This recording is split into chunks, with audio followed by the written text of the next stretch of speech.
The Community Solution is an organization exploring the peak oil crisis. Its focus is on local community-based solutions that reflect the values of cooperation, conservation, and curtailment.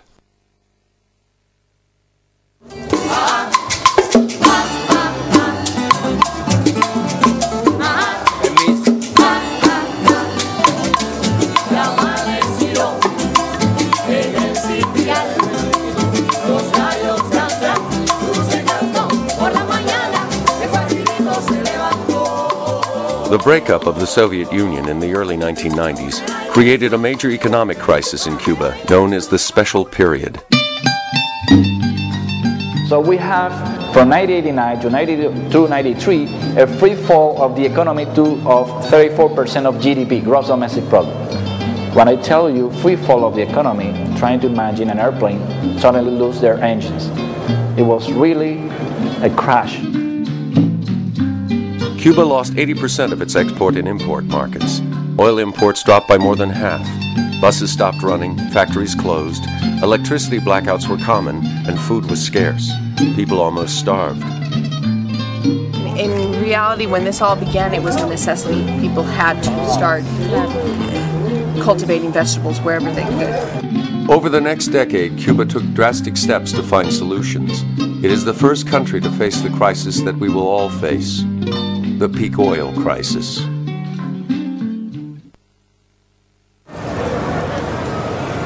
Vamos, vamos. 2 years ago, we learned about a concept called peak oil, in which we will find that oil production is sort of reaching a peak sometime in the next few years and will be going down, and that implies basically a major change in our way of life.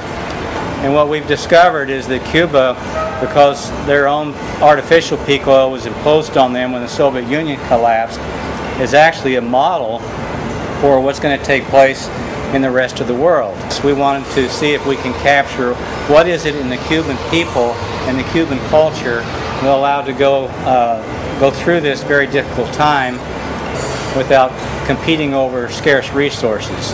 And we think Cuba has a lot to show the world about how to deal with energy adversity, which I think we'll all be facing.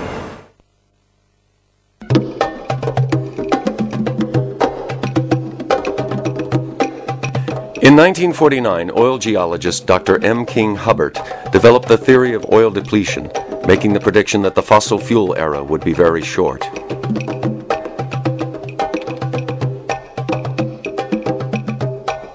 In 1956, he forecasted that American oil production in the continental 48 states would reach peak production in 1970. Production did peak that year, as he predicted. In 1974, Hubbert testified to a Senate subcommittee warning of the dangers of declining fossil fuels in an exponential growth culture. The U.S. oil peak in 1970, combined with a crisis in the Middle East, led to severe oil shortages and an economic crisis in the country. Americans experienced record high interest rates, long gas lines, the highest gasoline prices in history, recession, and a declining stock market. Government films were produced explaining the problem. We were caught by surprise with a crisis that could recur and recur unless the entire country recognized the dangers of a quite real energy shortage. Our industrial progress and economic growth was fired by what many seemed to look on as endless energy. But warning signs were there. I think it's going to end with everybody changing their habits. During this time, gas purchases were restricted to every other day, long gas lines appeared, and the speed limit was lowered. President Carter formed a task force, which in 1980 published the Global 2000 Report to the President. The report pointed out that by the year 2000, half of all the oil available in the world would have been consumed. Carter had begun a new energy policy. Tax credits were offered for alternative energy, and wind turbines began to appear on the landscape. But then Alaska's Prudhoe Bay and the oil fields of the North Sea came online. The oil crisis eased and prices dropped. Carter's call for frugality and care was rejected. Ronald Reagan moved into the White House and dramatically cut research and development for alternative energy. It was morning in America again, and the country went to sleep for a generation. But the problem didn't go away, as oil consumption continued to increase year after year. In 1997, petroleum geologist Dr. Colin Campbell wrote The Coming Oil Crisis. 3 years later, he founded the Association for the Study of Peak Oil, known as ASPO, and held the first meeting on peak oil in Sweden in 2002. Dr. Ken DeFay, a Princeton oil geologist, published Hubbert's Peak in 2001, followed 2 years later by Richard Heinberg's seminal work, The Party's Over. In 2005, Matt Simmons' book, Twilight in the Desert, challenged the stated oil reserves of Saudi Arabia. A flood of books and magazines began to appear on the market. 25 books were published in 2004 and 2005, and hundreds of articles in newspapers and magazines.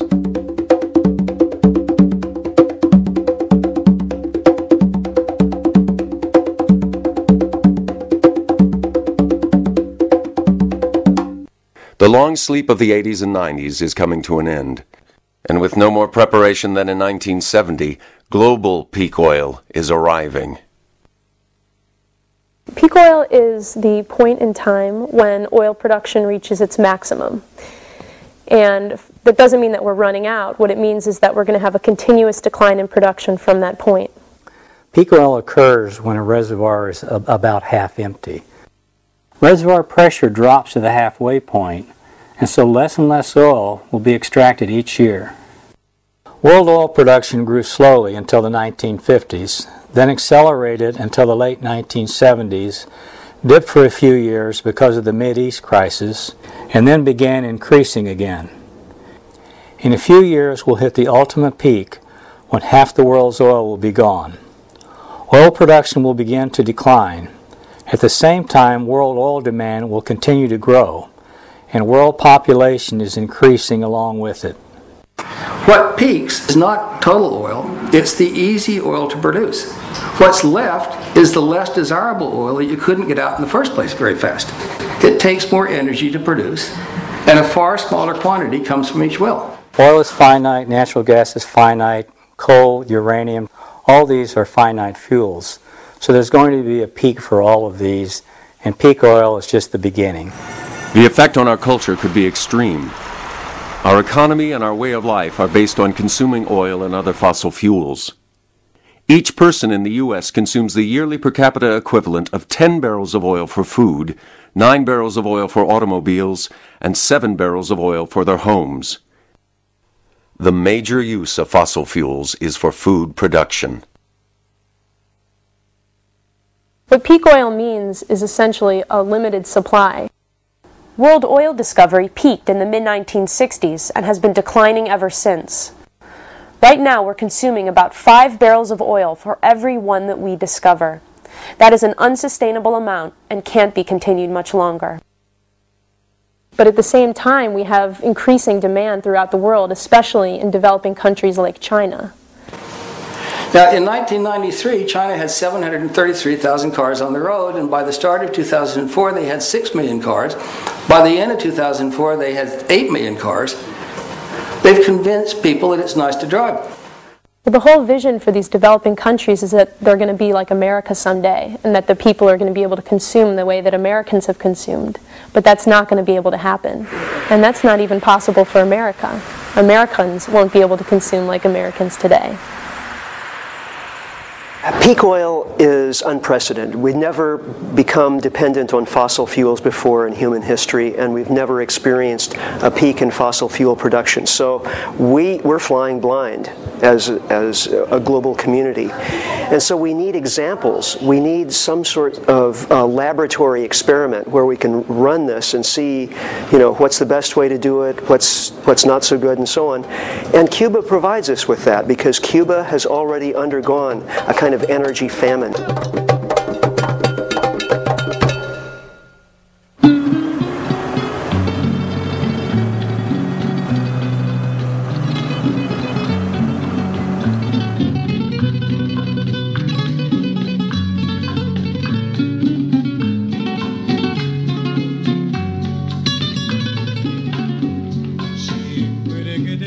after the Soviet Union, oil import dropped from 13-14 million tons a year to only 4. Cuba in the 80s have 90,000 Russian tractors, factories of pesticides, of chemical fertilizers we received from the Soviet Union. In 1990, everything changed. There was nothing. When the deep economic crisis began in the early 1990s, it was a change in our lifestyle. We all of a sudden saw abruptly, in a matter of weeks' time, a huge change. We saw symptoms of malnutrition in children under 5 years of age. We saw pregnant women with anemia. We had underweight babies at birth. The impact on food scarcity was disastrous. The average Cuban lost 20 pounds by 1994. We were desperate for everything. We don't care about first world quality standards on any commodity. We just need food. It doesn't matter what you bring, we will buy it. Without imported fuel oil, it was impossible for Cuba to generate the electricity it needed, resulting in blackouts throughout the country. Well, we had, at that time, power cuts that lasted for many, many hours, maybe up to 14, 16 hours a day. And this, in a climate such as ours, is very difficult because you do need the fridge so the spool won't spoil. So you had to cook on a daily basis what you had to eat at that moment because you just couldn't put things away. And it was a very difficult moment. Power cuts were particularly hard in Cuba's large housing complexes. In a tropical climate, with its heat and humidity, it was difficult to be without the use of air conditioners and fans. Without elevators, people used the stairs. Water was carried up or hauled up the outside of the building using a pulley and rope. When taking a bus, people had to wait 3 to 4 hours. When the bus arrived at work, often there was no power. So even if they got to work and had electricity, there was nothing to do. After work, they'd have to wait another 3 to 4 hours for a bus, and often when the bus arrived, it was full, and they'd have to wait for another one. The government imported 1.2 million bicycles from China and manufactured 500,000 more. We had to then learn how to use bicycles, and bicycles was distributed all around the country to try to get to our workplaces. Doctors went to the hospitals, on bikes, without any culture of using bikes. It was just political will, that was it. There's no other way. In 1992, the United States tightened its embargo on Cuba. Any ship that docked in a Cuban port was denied access to the U.S. for 6 months afterwards. Almost overnight, $750 million worth of food and medical supplies to Cuba were halted. A few years later, the embargo was intensified, and foreign businesses working in Cuba were barred from entering the U.S. Cuba's access to foreign capital was crippled. In the case of Cuba, you try to suffocate a country. You deprive the country of access to financial sources, so Cuba cannot have access to the World Bank or to the IMF for good. An American dollar reached 150 pesos. And the average salary is like 2 pesos. No? There were people that were making $2 a month. So money was not useful to get stuff.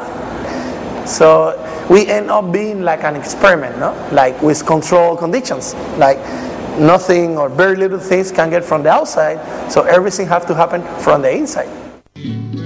During the first 5 years of the special period, government food rations kept the crisis at bay. These food distributions guaranteed a minimum level of food to each of Cuba's citizens. And it was invented when we lost diplomatic relations with the U.S., no more economic relations with the U.S., and in order to prevent hoarding. Okay, so the more people that had more money would just swipe, do away with everything on the counters, and others would go hungry. They invented this ration food distribution system. With food imports reduced by 80%, the government-supplied food distributions had to be cut drastically. You have the official state market through subsidies, ration card, which has been shrink to perhaps 1/5 of consumption, from almost 100%. Now, let's go to this board because I want to show you so you can understand. This is on a monthly basis. Anyone of the Cuban population has granted, through this system, 3 or 4 weeks of basic consumption according to United Nations minimum level of calories ingestion in a month. To complete the 4 weeks basic level, it could come in the form of subsidized food on your workplace, lower prices, so you pay meals at subsidized prices. So that allows you to pay only weekends or nights meals. So there might be a week, okay, that you might have to buy extra, purchase extra. It depends also on your consuming habits.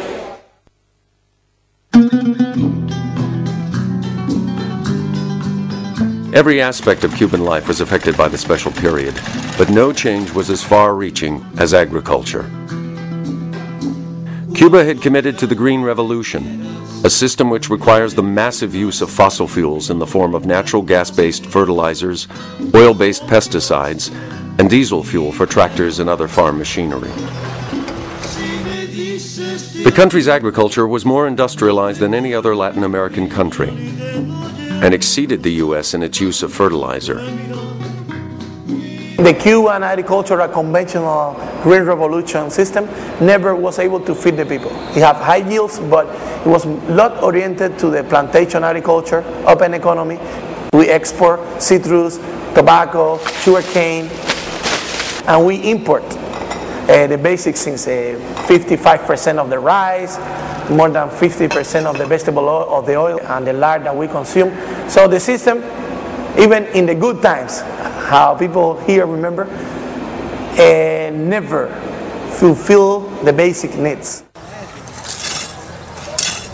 Cuba's agriculture began to falter as one problem after another halted production. Fuel and parts for tractors were almost impossible to find. Seeds, tools, animal feed, and vaccines were scarce. We had a very tense situation with food.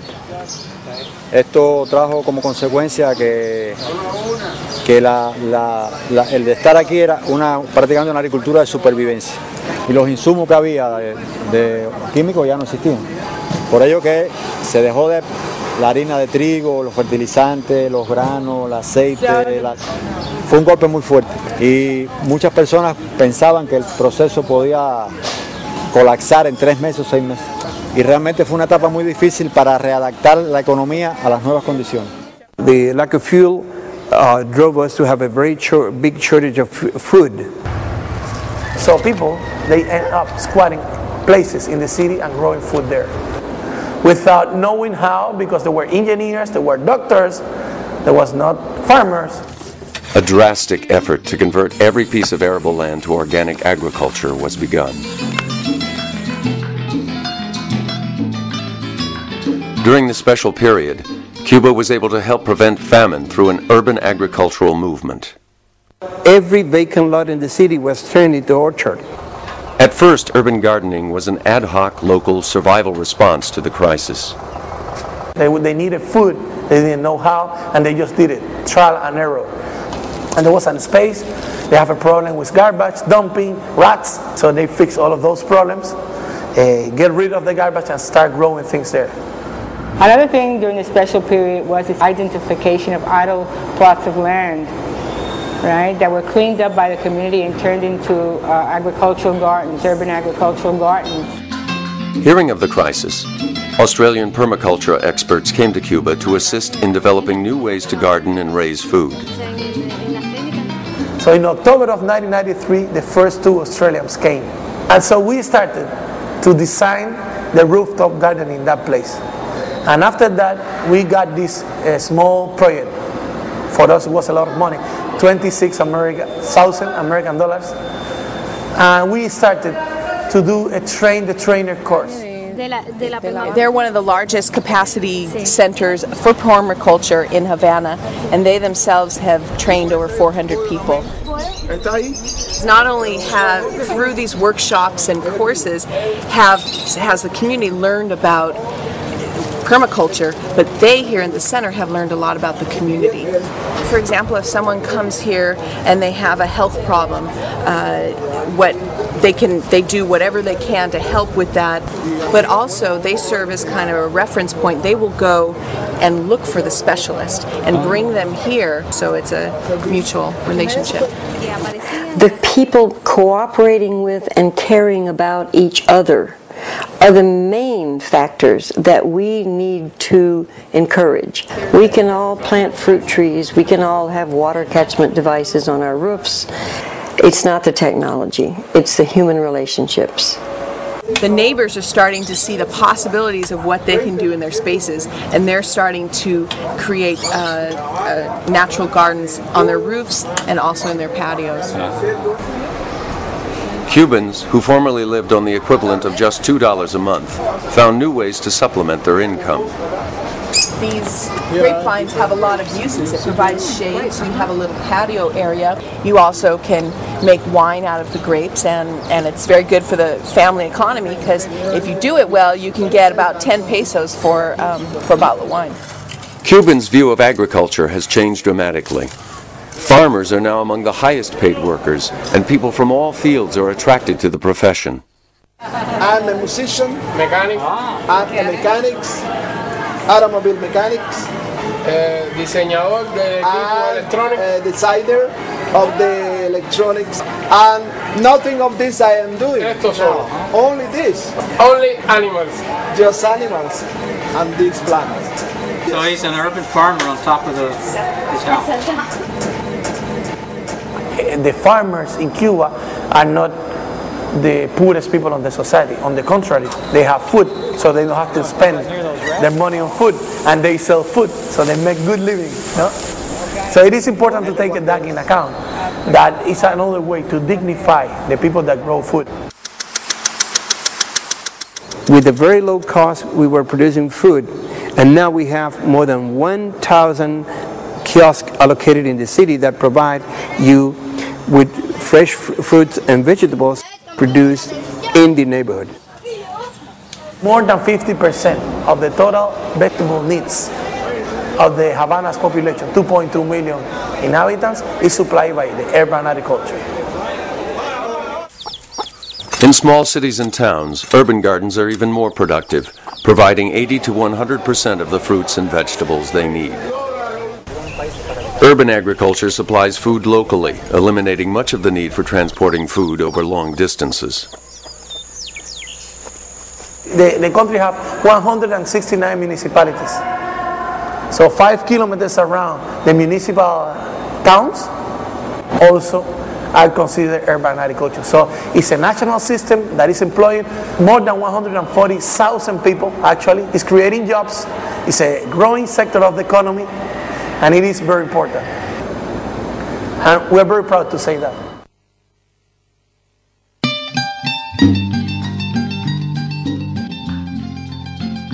Cuba eliminated the need for natural gas-based fertilizers and oil-based pesticides by developing organic farming methods. Fortunately, research centers had begun studying sustainable agriculture before the crisis. Because of this preparation, the transition to an approach to farming that didn't depend on fossil fuels was implemented nationally within just a few years. Without fossil fuels, more manual labor was needed, making smaller farms necessary and increasing the number of farmers. One of the challenges, the peak oil challenges, is to reclaim land from the large-scale conventional agriculture. Un suelo en formarse trata millones de años y en destruirse muy poco tiempo. Bueno, uno de los problemas que trae la tierra con químicos es la mineralización y la desaparición de la microflora y la microfauna. La desaparición de la microflora, de la vida del suelo. The soil is a living being, and in the topsoil, in the first 3 inches of soil is the key. You add chemicals, you damage all of that. So then the soils became almost like sand. So we're going to be having interesting challenges and to rehabilitate the soil Cuba found that it took from 3 to 5 years to make the land fertile and productive again. Organic needs a transition, no? Needs some time and needs some money to establish the system, because when you get the soil is so damaged and dead that you need to rebuild the soil. You need to bring back the soil to life, and that takes time and a little bit of money as well. You have to follow the natural cycles. So you hire nature to work for you, not work against nature. To work against nature, you have to waste huge amounts of energy. Conventional people use this heavy machinery that compacts the soil, huge tractor, huge combine trucks and things like that. So you have to open the soil again, add more nutrients. The first ethic, to take care of the land, of the earth. This is very important. If we don't take care of the earth, earth will take care of us and get rid of us. Entonces los institutos de investigación empezaron rápidamente a acomodar la agricultura a una agricultura orgánica, tanto desde el punto de vista de pesticidas como de nutrición. For me it's more important how the things that I'm eating are growing or are produced than what I'm eating. So if a vegan eats these heavily pesticide polluted vegetables, he's not doing much. El hecho de empezar a utilizar materia orgánica empiezan a aparecer microorganismos y paulatinamente se va aumentando de acuerdo a los niveles de, por supuesto sistemáticamente, porque si lo dejas de hacer vuelve a lo mismo, ¿no? Cuba's new agriculture uses a variety of soil-enhancing alternatives to rebuild and maintain the soil. Crop rotation, composting, and green manure, which is a process of plowing young vegetation into the soil. Many tons of organic compost are produced, using kitchen scraps, rice hulls, and other organic matter. Worm humus is made in long troughs, where worms are fed organic waste products. This makes a richer fertilizer than regular compost. Una tonelada de humo de lombriz equivale a 6 de materia orgánica. Today, 80% of Cuba's agricultural production is organic. The lack of fuel drove us to use less machinery, to go to smaller farms, to combine different crops in one small piece of land, preventing pest spreading. If you have 1 million plants of corn, you will have 1 million bugs that eats only corn, and you have a pest. We developed many biopesticides and many biofertilizers. Today we are even exporting to Central American countries and other Latin American countries. We are exporting biopesticides and biofertilizers. Remember, Cuba has one advantage. If the population of Cuba is 2% of the population in Latin America, Cuba has 11% of all the scientists in Latin America. It's difficult to grow certain crops in Cuba's heat, so farmers use a variety of mesh covers to cut the sun's rays. We can extend the season and just using something as simple as putting a fabric, a porous fabric over a simple structure that you can remove when a hurricane is coming and you can build again. It's very simple, and this fabric also allows you to control the pests, because you not only reduce the radiation and the heat, but you also reduce the number of bugs entering into the area. In the 80s, in Cuba, were used 21,000 tons of pesticides, chemical pesticides. Now, it's 1,000. We are using 21 times less pesticides. This is good for the environment, this is good for the health, and this is also good for the soil.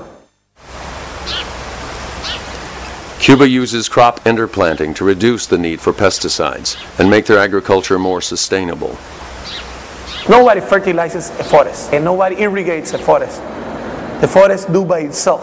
So if you are able to create like something like a food forest, your main effort is like pick the fruits and pick the products.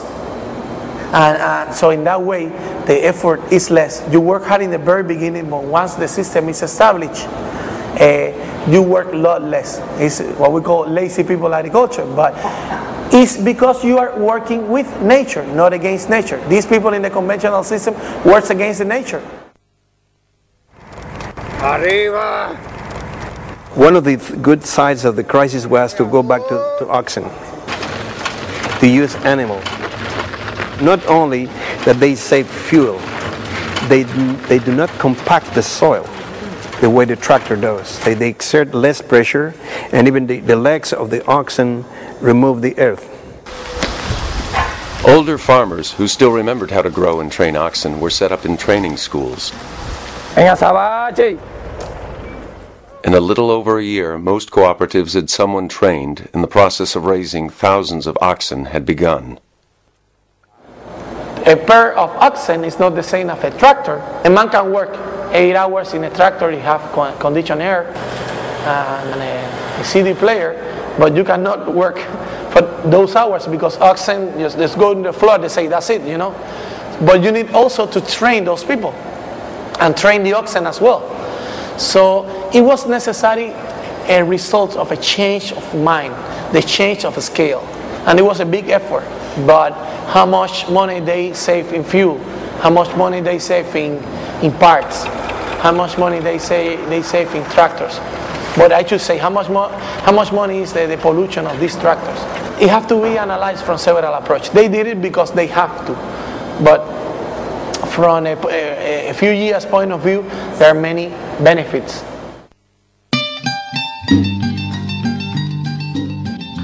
To increase food production, the government worked with farmers to find local solutions.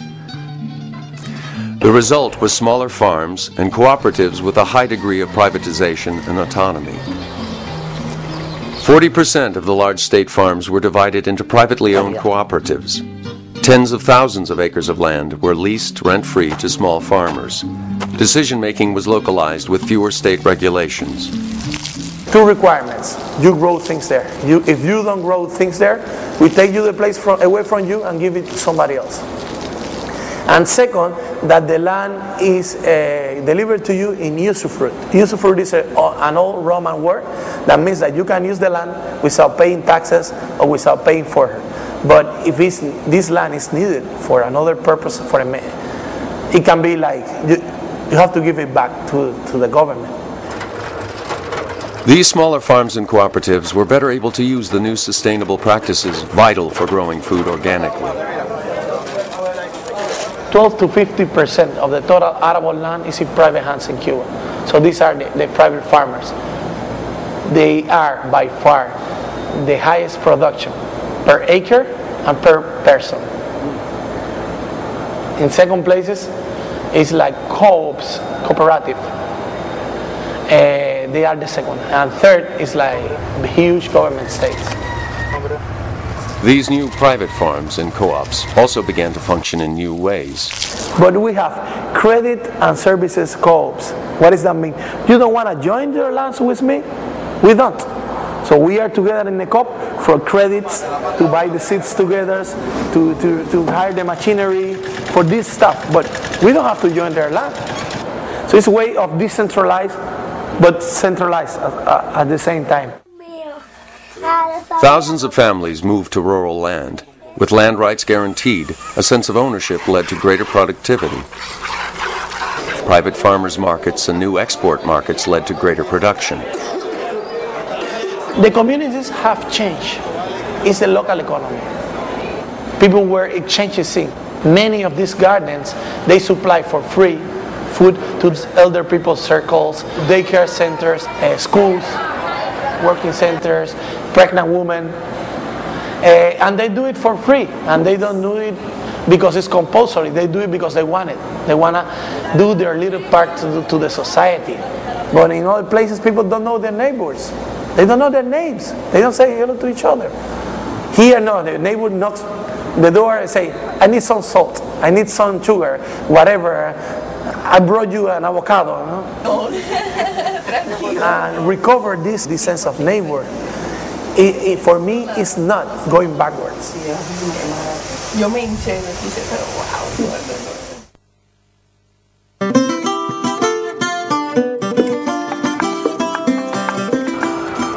Without oil for transportation, Cuba's educational system was threatened. Decentralizing universities provided people with access to nearby schools for higher education and lessened the impact of fuel shortages. The example of the universities now that to put in every municipality also, because in my opinion transportation and housing is right now the biggest problem in Cuba, because this depends more on oil. This large building was the most exclusive school in Cuba, the סיפקה, but today is the University of Medical Sciences. For your information, Cuba had 3 universities, but today has about 50, 7 of them in Havana. Medical clinics and schools are available throughout Cuba. During the crisis, the Cuban government continued supplying its citizens with free health care and education. Very different from what happens worldwide when there's an economic crisis. The first thing they do is cut down on social services. This was not the case. Doctors, nurses, and social workers live within the neighborhoods where they work, part of the social fabric of the community. Cuba's free medical care helped them in the crisis. In spite of the hardships, they maintained a lifespan and infant mortality rate roughly equal to that in the U.S., even though the average Cuban consumes less than 1/8 the energy of the average American. Overall, the economic crisis improved Cubans' health. Increased walking and biking reduced diabetes and the number of heart attacks and strokes. The Cuban diet changed. Fat consumption was reduced, while more vegetables and a wider variety of vegetables were eaten. Cuba actually trains more doctors than they need and sends them to developing countries around the world. They also exchange doctors and medical expertise with Venezuela in return for oil.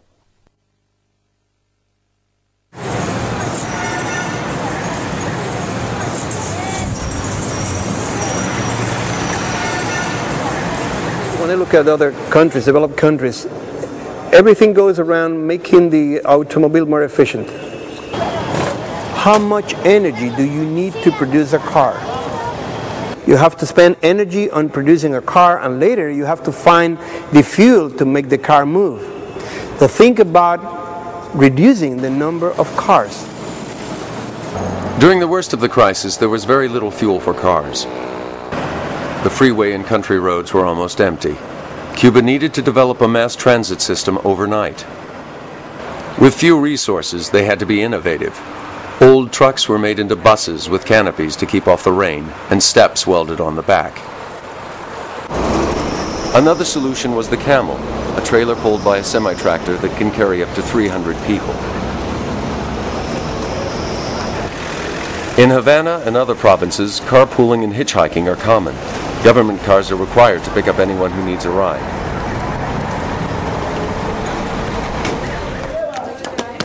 The loss of fuel for transportation also affected small towns and cities. There, people turned to horses and mules for transportation.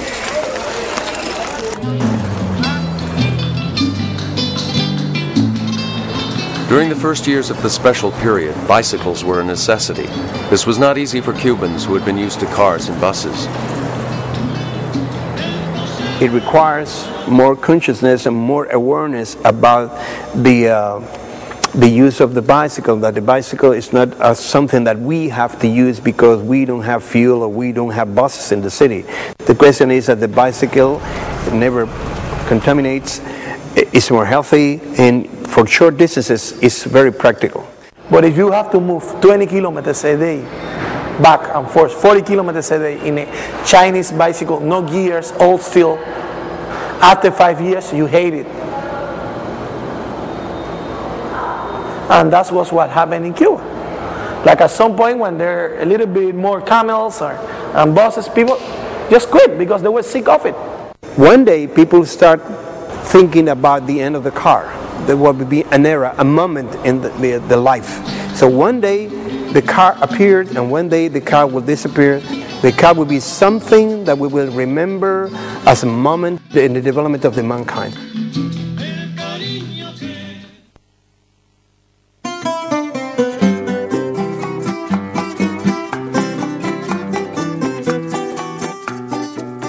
Since the special period began, It's been difficult to build new housing because of a scarcity of tools and materials. Cement production requires a lot of fuel, and that's why the cement production has been reduced.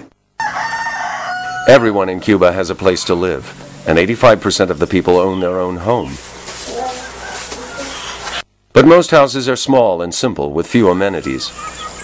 In the countryside, that means a small house with a living room, kitchen, and 2 or 3 bedrooms. Rural housing has the advantage of more open space, where people can grow vegetables and fruit and raise livestock.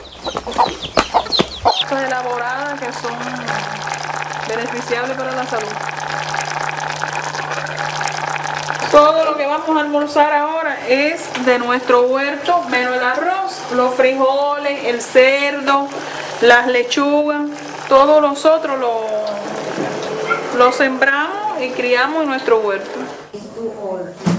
In Havana, if you don't live in one of the old single-family homes, it may mean living in a dilapidated building or with your relatives in a crowded apartment. Even so, the city is a place many people want to live. Havana already has the values that many urban planners and architects in the world would like to recover. Many people have come and said, you should preserve the city we want to recover. After the big sprawl, many people are looking back to the traditional city and looking the ways to live in the traditional city in a more human way. But living in a city without adequate transportation causes major difficulties. And the other problem here is that this is only housing, and they have to go to the city. They have to come and go, they have to commute, and they have to spend time in looking for a transportation between the city and the neighborhood. To reduce the long commutes, new mixed-use developments include schools, places to work, and places for recreation within walking and biking distance of people's homes. Everybody must use the same space.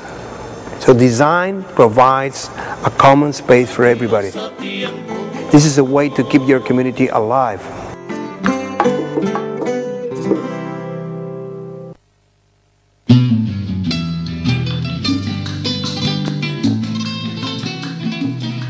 At the start of this special period, 95% of Cubans were connected to the national electric grid. The other 5% lived in remote areas. Photovoltaic and wind energy are too expensive to meet much of Cuba's energy needs. But for areas not connected to the grid, small-scale wind and hydro systems, as well as solar panels, are used. Priority is given to schools and clinics. Recently, more than 2,000 rural schools were supplied with solar panels to have electricity. It was less costly to give them the solar panels rather than to connect them to the grid. In Los Tumbos, solar panels power the school, clinic, community center, even people's homes.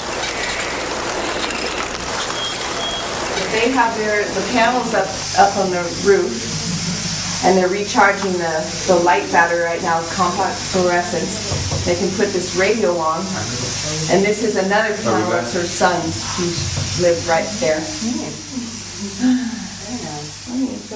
Small solutions have been developed throughout Cuba, such as using the sun to preheat water. People in Cuba used to shower with heat water. So they use traditional oil or energy, whatever they have, to heat water. So if we can have solar heaters, it's better. But when you obtain the water from the solar heater, it is 60 degrees. You can save the half of the fuel you use to heat the water to boil. Before the crisis, Cuba relied on imported fuel oil to generate electricity. Without this, they had to modify their power plants to burn their poor-quality domestic crude oil. Our crude oil is very a bad thing for environment, but we had no choice. It's a matter of live or die. They also began using crop waste to generate electricity. Sugar mills have been turned into power plants. because you mill the sugar and then you have the bagasse. You burn the fibers, you produce heat, and then you produce electricity. So you can turn a sugar mill during the season or after the season into an additional power plant. And right now in Cuba, during the time of harvest, which is about 3 or 4 months during the year, 30% of the energy that's generated in Cuba comes from the renewable source of biomass. So this is what we call the energetic sovereignty. We do not depend on all imports to produce electricity.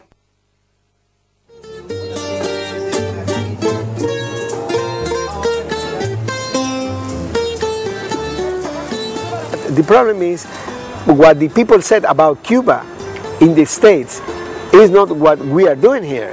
Many people there think how they can survive if they don't have anything.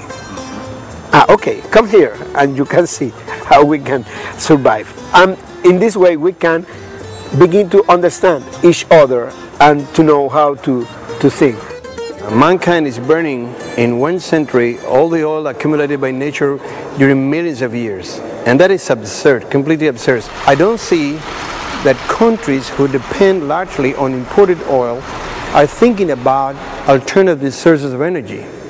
They are just planning for the next week. If I'm in Cuba, I say, people, we have problems.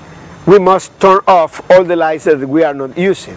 And everybody said, okay, we are going to turn off. But if I say in the United States, people, we must turn off all the lights because we need, everybody say, why, if I pay? The problem is we must change how we think. You know, the idea of peak oil is that things are going to change and there's going to be less. I think Cubans understand that on an international, global level because island people have that innate sense of a limited resource. And also they realize in terms of energy, if they want to be politically independent, they had to be economically independent. To be economically independent, you have to be energy independent. Is oil going to last in the next 10 to 15 years? Who knows? Maybe not.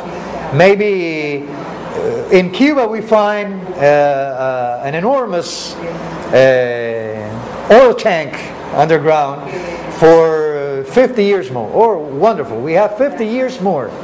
But the security of supply is getting more risky day by day.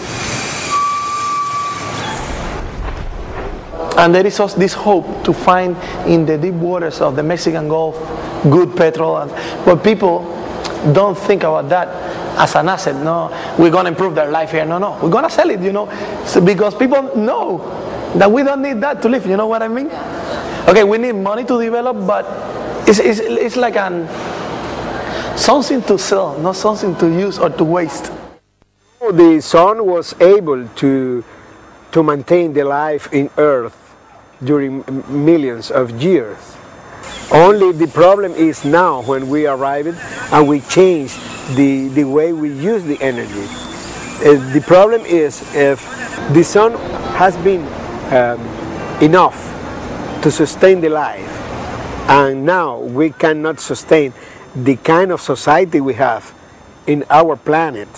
The problem is with our society, not with the energy, not with the war of the energy.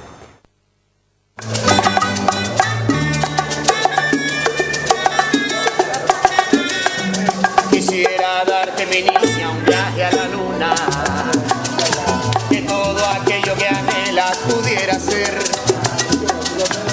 So there are infinite small solutions. You fix one little problem here, one little problem there, and life is better.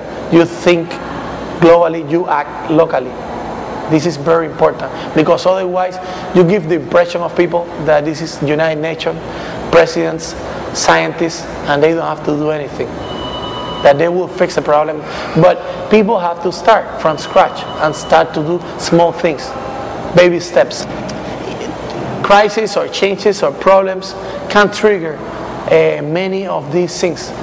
That these are sustainable, alternative, whatever it's called, but it's basically adapting.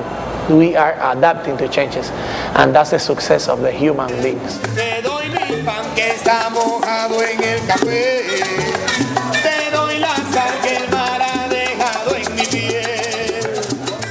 What we must know is that the world is changing, and we must change the way we saw the world. And one of the things we need is more friendship, more love, because we have also only one world. The world is only one, and it's for all of us. Te doy mi pan, te doy mi paz, te doy mi Dios, te doy mi sal. I think we can learn a lot from each other and reflect more on how to be happy with less and how you really don't need that much, you know, to be happy. I think that that's a challenge, a world challenge. Cuba has modest experience that, you know, maybe some other people could learn from. And I think it will be a time for sharing, a time for cooperation, and a time for more solidarity and for working together. I think maybe we'll have a better world.